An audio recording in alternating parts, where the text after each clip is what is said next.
The world is at a great loss that a more exact and complete account demonstrating both these is not published, which I am sure would be a fertile theme to any faithful pen.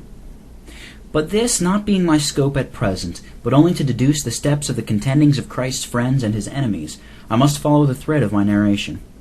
Now, when Christ is gaining ground by the preached gospel in plenty, in purity and power, the usurper's supremacy was like to stagger, and prelacy came under universal contempt, insomuch that several country curates would have but scarce half a dozen of hearers, and some none at all. But this was a general observe that never failed. Had no sooner did any poor soul come to get a serious sense of religion, and was brought under any real exercise of spirit about their soul's concerns, but as soon they did fall out with prelacy, and left the curates. Hence, to secure what he had possessed himself of by law, and to prevent a dangerous paroxysm which he thought would ensue upon these commotions, the king returned to exercise his innate tyranny,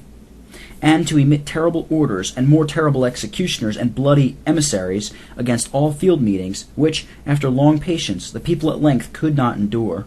But being first chased to the fields, where they would have been content to have the gospel with all the inconveniences of it, and also expelled from the fields, being resolute to maintain the gospel, they resolved to defend it and themselves by arms, to which unavoidable necessity in unsupportable extremity did constrain them, as the only remaining remedy.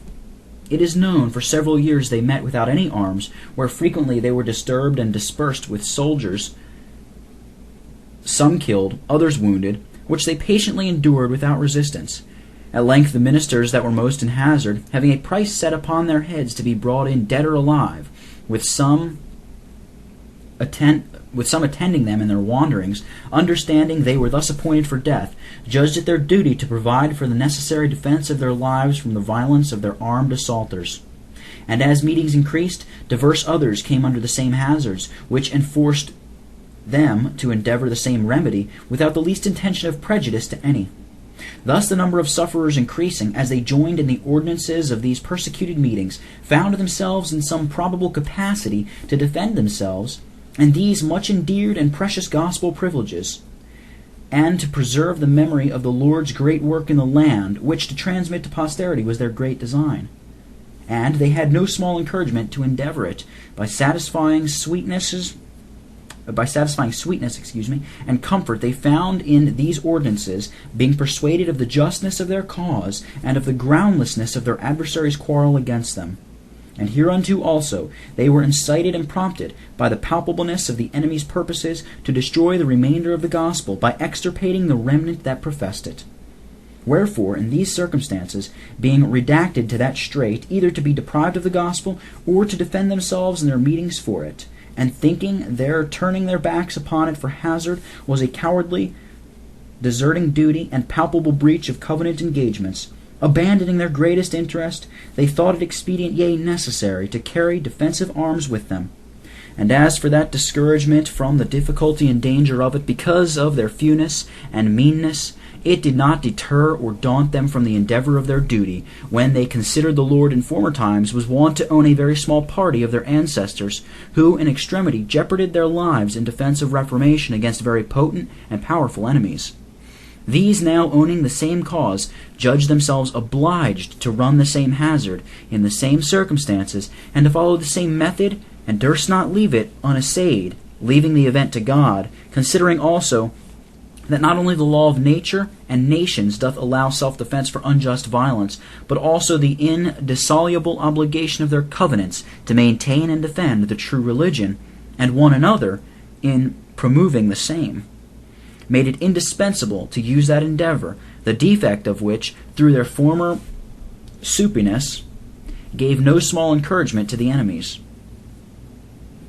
They considered also what would be the consequence of that war declared against all the faithful of the land with a displayed banner, prosecuted with fire and sword, and all acts of horrid hostility published in printed proclamations, and written in characters of blood by barbarous soldiers, so that none could enjoy gospel ordinances dispensed in purity, but upon the hazard of their lives. And therefore, to prevent and frustrate these effects, they endeavored to put themselves in a posture And hereunto they were encouraged by the constant experience of the Lord's countenancing their endeavors in that posture, which always proved successful for several years, their enemies either turning their backs without disturbance when they observed them resolute defense, or in their assaultings repulsed, so that there was never a meeting which stood to their defense, got any considerable harm thereby. Thus the Lord was with us while we were with him. But when we forsook him, then he forsook us, and left us in the hands of the enemies. However, while our meetings for gospel ordinances did continue, the wicked rulers did not cease from time to time to increase their numerous bands of barbarous soldiers for suppressing the gospel in these field meetings. And for their maintenance they imposed new, wicked, and arbitrary cesses and taxations, professedly required for suppressing religion and liberty, banishing the gospel out of the land, and preserving and promoting his absoluteness over all matters and persons, sacred and civil, which under that temptation of great sufferings threatened to refusers, and under the disadvantage of the silence and unfaithfulness of many ministers, who either did not condemn it, or pled for the peaceable payment of it,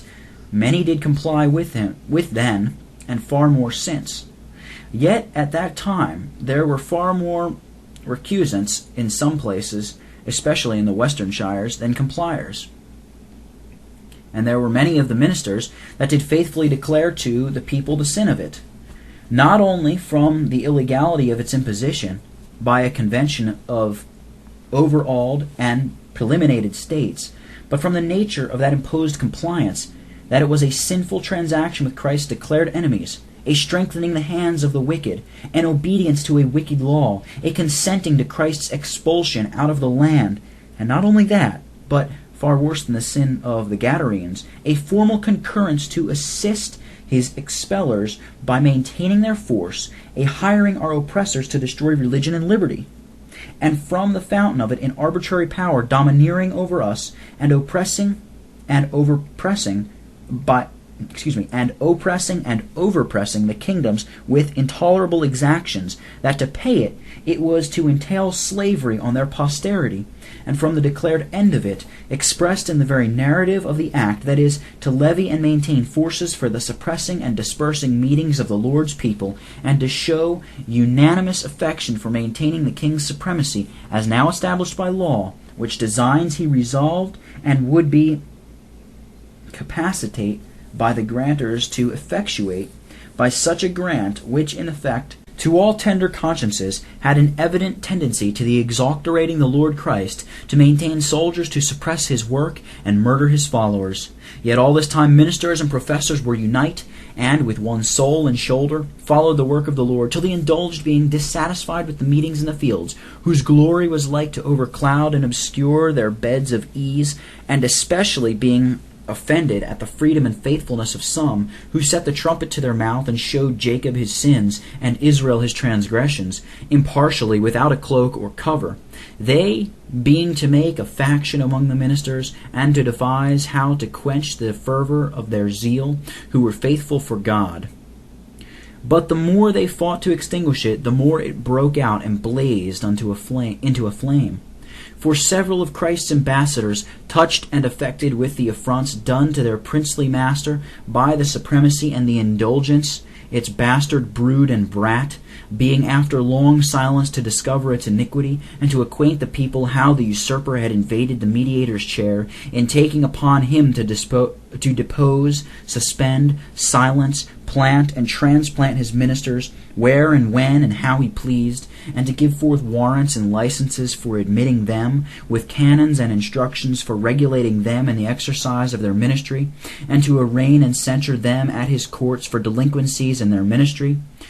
pursuing all to the death who are faithful to Christ, and maintain their loyalty to his laws, and will not prostitute their consciences to his lusts, and bow down to the idol of his supremacy, but will own the kingly authority of Christ. Yet others, and the greater number of dissenting ministers, were not only deficient herein, but defended them, joined with them, and, pretending prudence and prevention of schism, in effect homologated that deed and the practice of these priests. Ezekiel 22, verse 16, teaching and advising the people to hear them, both by precept and going along with them in that Erastian course, and not only so, but condemned and censured such who preached against the sinfulness thereof, especially in the first place worthy Mr. Wellwood, who was among the first witnesses against that defection, and Mr. Kidd, Mr. King, Mr. Cameron, Mr. Donald Cargill, etc., who sealed their testimony afterwards with their blood, yet then even by their brethren were loaded with the reproachful nicknames of schismatics, blind zealots, Jesuits, etc. But it was always observed, as long as ministers were faithful in following the Lord in the way of their duty, professors were fervent, and under all their conflicts with persecutors, the courage and zeal of the lovers of Christ was blazing, and never outbraved by all the enemy's boastings to undertake brisk exploits, which from time to time they were now and then essaying, till defection destroyed and division diverted their zeal against the enemies of God, who before were always the object against which they whetted the edge of their just indignation. Especially the insulting insolency and insolent villainy of that public incendiary and arch-prelate Sharp was judged intolerable by ingenuous spirits, because he had treacherously betrayed the church and nation, and, being employed as their delegate to oppose the threatened introduction of prelacy, he had, like a perjured apostate and perfidious traitor, advanced himself into the place of primate in Scotland, and being a member of council, he became a chief instrument of all the persecution, and main instigator to all the bloody violence and cruelty that was exercised against the people of God, by whose means the letter sent down to stop the shedding of more blood after Pentland was kept up until several of these martyrs were murdered. Therefore, in July of 1668, Mr. James Mitchell thought it his duty to save himself, deliver his brethren, and free the land of the violence of that beast of prey, and attempted to cut him off, which failing, he then escaped, but afterwards was apprehended, and being moved by the council's oath and act of assurance, promising his life, he made concession of the fact, yet afterwards for the same he was arraigned before the justiciary, and the confession he made was brought in against him, and witnessed by the perjured counsel Rothels, and other lords, contrary to their oath and act, produced in open court to their indelible infamy, whereupon he was tortured, condemned, and executed. But justice would not suffer this murder to pass long unrevenged, nor that truculent traitor James Sharp, the arch-prelate, who was the occasion and cause of it, and of many more both before and after, to escape remarkable punishment, the severity whereof did sufficiently compense its delay, after 10 years' respite, wherein he ceased not more and more to pursue, persecute, and make havoc of the righteous for their duty, until at length he received the just demerit of his perfidy, perjury, apostasy, sorceries, villainies, and murders, sharp arrows of the mighty, and coals of juniper. For upon the 3rd of May, 1679, several worthy gentlemen, with some other men of courage and zeal for the cause of God and the good of the country, executed righteous judgment upon him in Magus Moor, near St. Andrews. And that same month, on the anniversary day, May 29th, the testimony at Rutherglen was published against that abomination of celebrating an anniversary day, kept every year, for giving thanks for the setting up and usurped power, destroying the interest of Christ in the land, and against all sinful and unlawful acts emitted and executed, published and prosecuted against our covenanted Reformation, where also they burnt the act of supremacy, the declaration, the act recissory, etc., in way of retaliation for the burning of the covenants. On the Sabbath following, June 1st, a field meeting for the worship of God near Loudon Hill was assaulted by Graham of Claverhouse, and with him 3 troops of horse and dragoons, who had that morning taken an honest minister and about 14 countrymen out of their beds and carried them along with them as prisoners to the meeting in a barbarous manner.